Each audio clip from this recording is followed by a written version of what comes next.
Mike's Daily Podcast. Episode 1443, and it's Mike Matthews broadcasting from Cafe Anyway, located somewhere in Podcastro Valley, Mont. Today, Benita, the disgruntled fiddle player, the brewmaster. We got some interesting news today, too. We'll get to, it's called A Fine Article, is what we'll get to today, and discuss some stuff. Mike's Daily Podcast. I am only, oh my gosh, this is the second to the last show till I'm in Florida. Mike's Daily Podcast. I'm going to Florida. I've talked about that on my podcast. Yeah, it's cool, because I'm gonna go there and see my mom. I guess I'm a fool, because I booked this flight a month ago before that hurricane, and then I decided that I would use my brain and keep going, even though despite the fact that it got battered. Mike's Daily Podcast. But my mom's got power and everything's happy and all that. Oh, hey, we heard from Haley, too, recently. Mike's in a text. Daily Haley texted me. Podcast. And though Haley's not here every single day that I come into work anymore, Haley does still listen to the show. And Haley's quality control listens to the show to make sure I got the facts, the Equifax.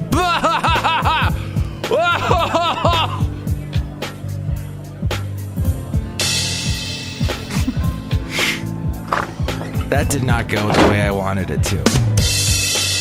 Look who just walked in. Hi, Mark. It's Benita the Rodeo Queen. How you doing? It's disgruntled fiddle player. Tell you what. What? You shouldn't make fun of Equifax, because like all my credit was in that. Now all those hacker people know what I am and do and stuff, and they're going to take my trailer away. They are. That's their first target, is your trailer. Look who else walked in. Hello, Mike. I make the delicious Irish beer. I'm the brewmaster. Oh, boy, have some. Yes.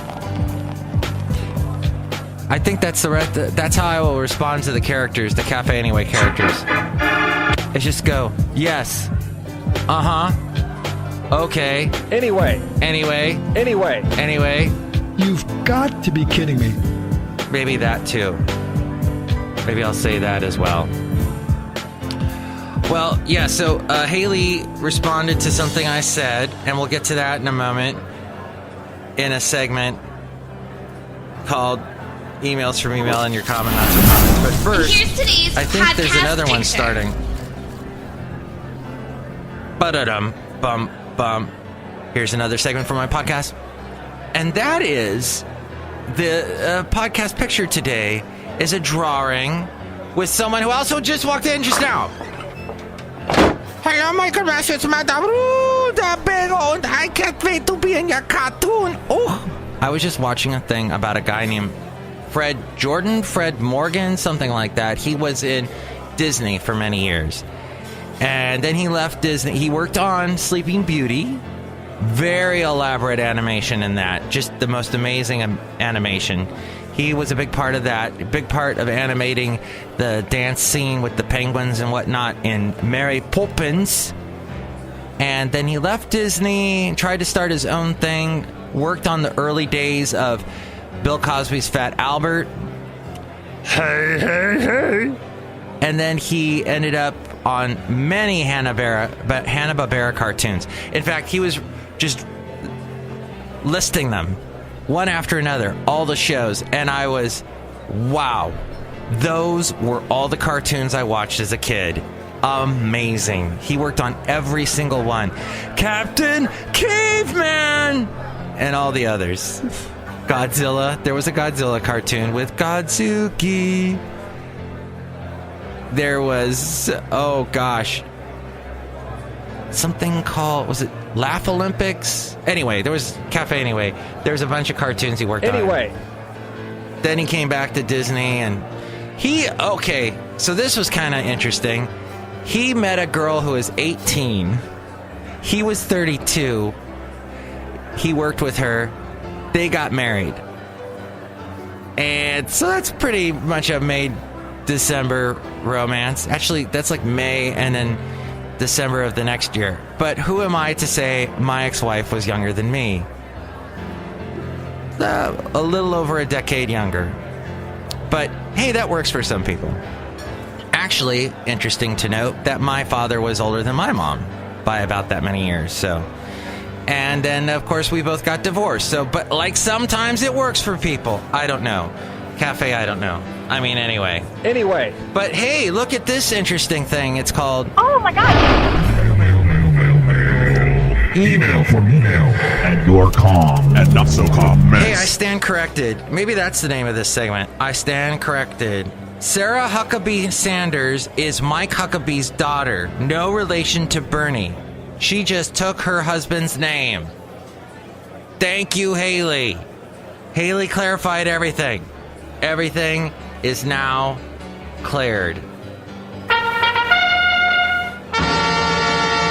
Yay. Yay. Yay. No, in the podcast I was talking about it'd be funny if they were related with that Sanders, but yeah, I didn't know if that was no relation to Bernie. So we have it from the horse's mouth. That horse, Nilly. That's my horse. Thanks, Benita. Hey, Benita, when I was with Haley over the weekend and Becca, we ran into, at the Podcastro Valley Fall Festival, we ran into a rodeo queen, a young rodeo queen who was lassoing a not alive horse. And it was a wonderful experience. And she told us, hey, you guys should go to the rodeo. And I didn't want to get into the whole politics of how rodeos can be cruel to animals and whatnot, but we just kind of sidestepped that.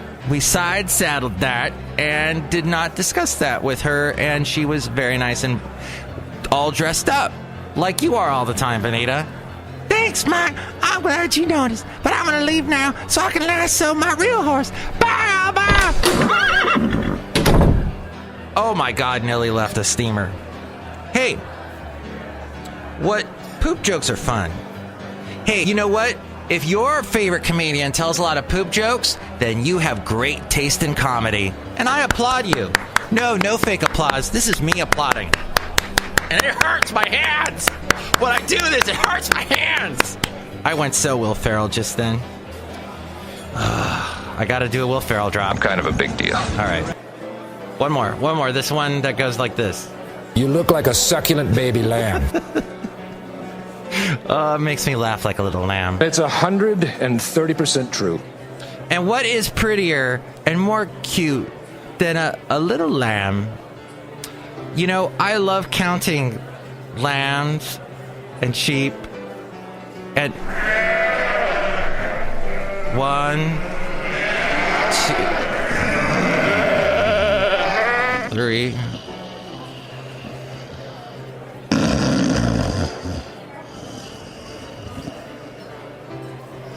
End of scene. End of scene. End of that scene's ended. Done. Thank you.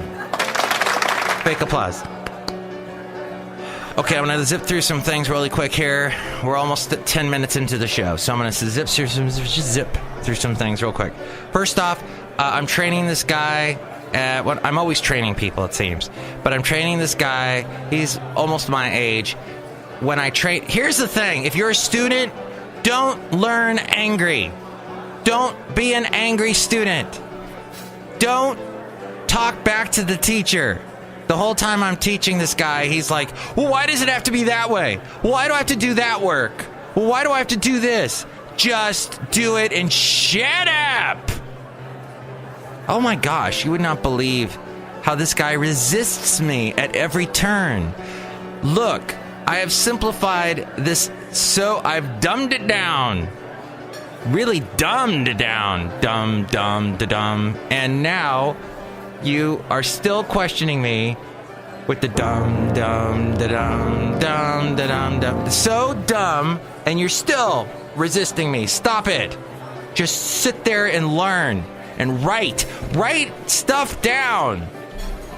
I have complained about that often on recent podcasts about how when you're training people and they don't write stuff down, that is so just...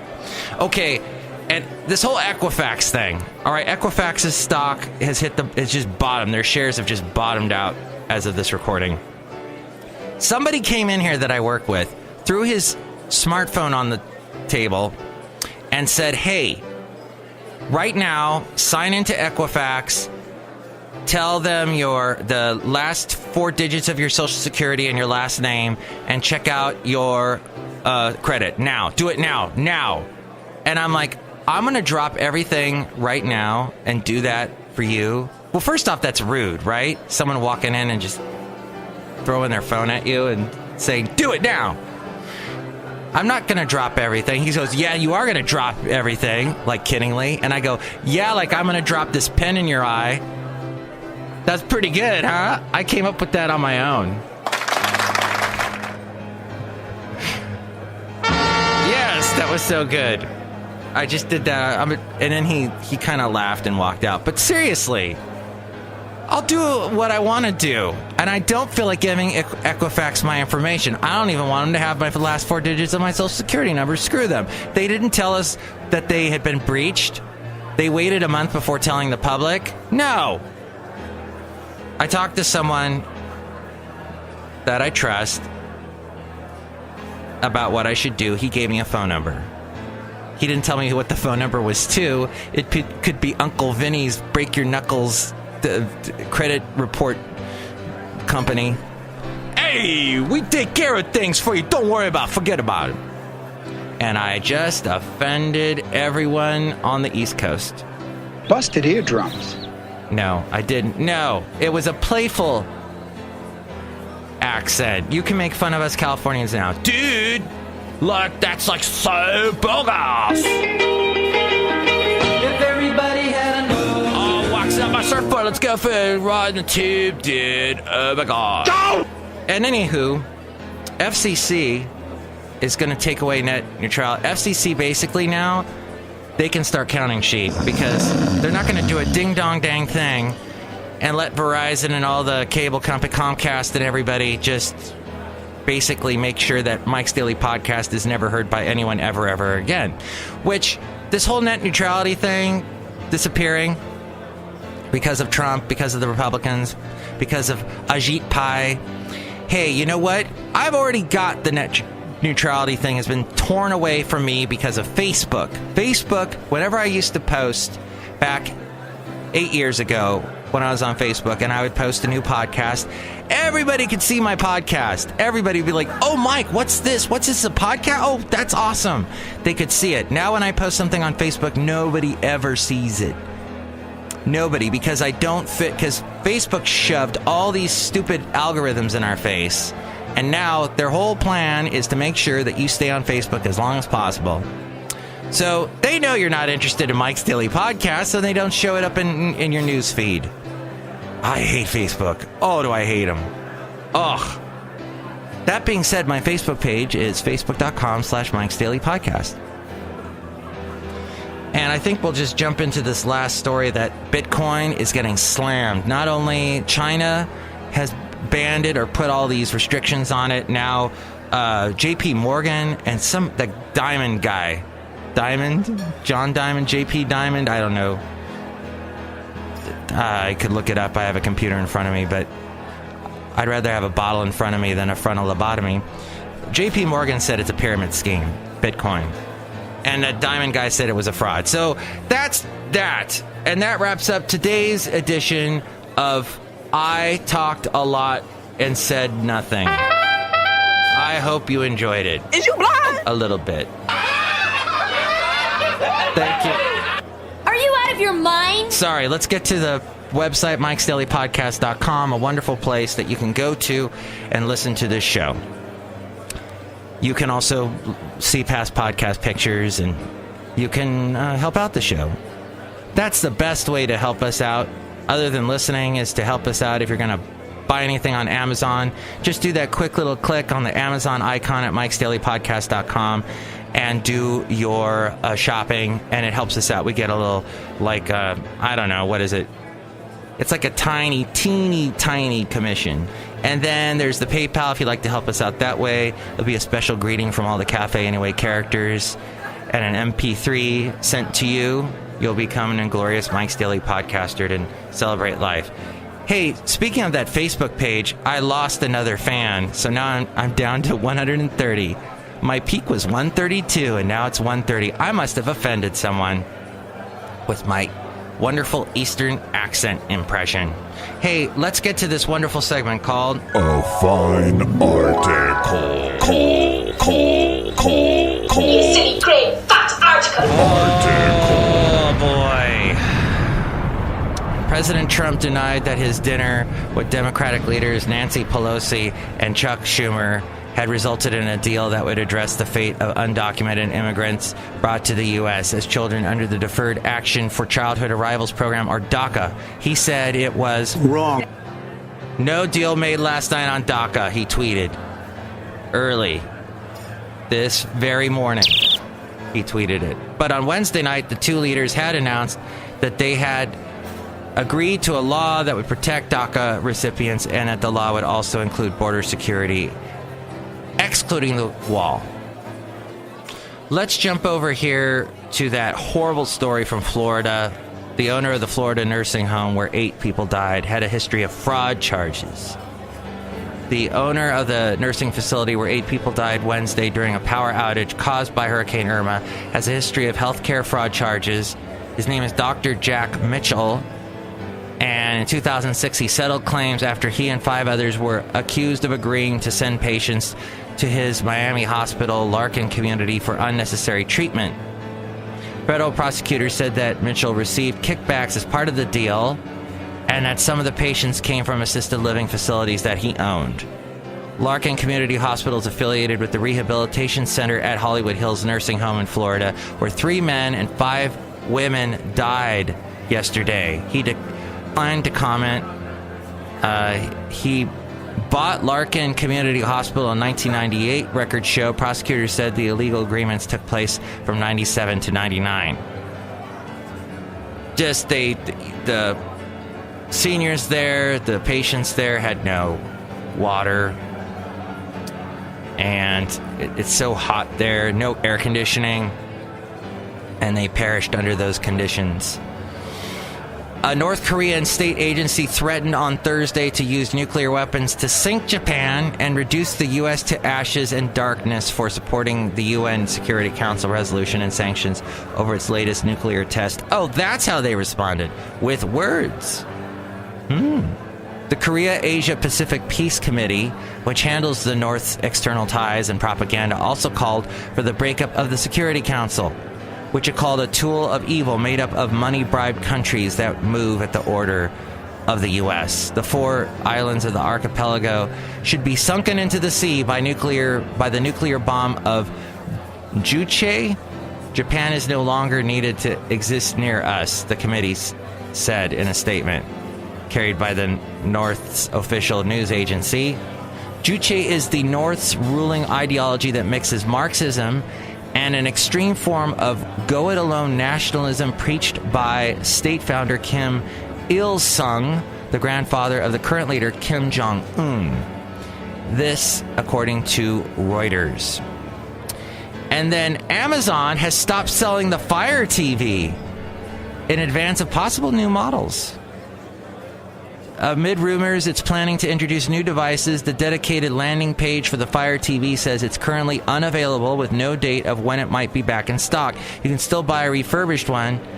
The Fire TV is also no longer depicted in the carousel on the Fire TV page, so yeah, they're probably doing a new one soon. And then the iPhone X, nope, it's called the iPhone 10. X as in the Roman numeral 10. So, oops on all the times I called it the iPhone X. Oops on that. But you didn't notice, right? Weeks after Apple announced the iPhone X, Samsung threw its own top-tier challenge, the Galaxy Note 8. By the way, you can always comment on this show. Mike's Daily Podcast at gmail.com, or you can call me at 336-MM-DAILY. That's 2 3s, 1 6, and then MM Daily. That didn't make it more confusing. Samsung's most feature-packed phone also introduces its first dual-camera setup, Pretty good portrait mode, says CNET, and the signature S Pen style is found on every Note phone. It's an excellent device for power users who want to do everything they can do on a phone. The guy I produced the show for, he spent a good part of his show yesterday just totally lauding Apple. He owns stocks in Apple, so he was just totally cheerleading Apple and the wonderful products they came out with on Apple Day, Apple D App Day, in honor of the wonderful band member of Black Eyed Peas who does so much for that band. Tonight's gonna be a good night. Tonight's gonna be a good night. Turn out the lights. Let's live it up. Here's the rest of my song. One of the things he said was, hey, when I go to the gym, if I see someone with a Samsung phone, I just know they should leave my gym and go to like a 24-hour fitness and get out. Ooh, shots fired. Well, the relatively small boost swung open the door for Apple to walk through. The iPhone X was Apple's chance to shine and win over people who, at the end of the day, don't really care if they have an iPhone or a Samsung phone. They just want the best phone that money can buy. The thing is, Apple's iPhone X flagship plays it safe in its own way, too. Like the Note 8, it will compete most intensely against its own kin, the iPhone 8 and larger iPhone 8 Plus. All three new iPhones share the most important new goodies: wireless charging, a faster processor, and upgraded slow motion. The iPhone X and iPhone 8 Plus both get enhanced portrait mode. Really, the main iPhone X differences are that it's larger, not always a bonus, and has a more colorful screen and OIS on both cameras. Wouldn't it be iOS? Well, I don't know. I'm not that technical. Not just one. You can also take portraits with the front-facing camera. And it's missing the home button, which could be a bonus. You unlock the phone with your face. But might also wind up being a hindrance. You can't seem to unlock it any other way. I don't like that. See, that's the thing Apple does. They give you one way to do something, and that's it. Samsung usually gives you a zillion ways, and I love that. Attached to Face ID is a tiny feature called Animoji, which animates emojis modeled on your facial expressions. That gets old fast. Like Samsung's live message GIFs, it's a little fun, but pretty frivolous. Thank you, CNET. As we go outside a cafe anyway, somewhere in Podcastro Valleymont, the last place on earth, thank you for listening to the show. Next show will be my last show till I come back from Florida, which I plan to do a week from this Monday. But hey, you know, that's my plan. And the best laid plans of Mice and Men. Oh, of Mice and Men. That's a great band. Oh, is it of Monsters and Men? I forget. I'm sure Haley will set me straight on that. Enjoy your day. Next show, it's Madame Rutabaga Valentino and Bison Bentley. Mike's Daily Podcast is written and produced and performed by Mike Matthews. His podcast is super easy to find. Download or listen to his show and read his blog at MIKEs-DAILY-PODCAST.com. Email Mike now at MIKEs-DAILY-PODCAST@gmail.com. See you tomorrow. Bye!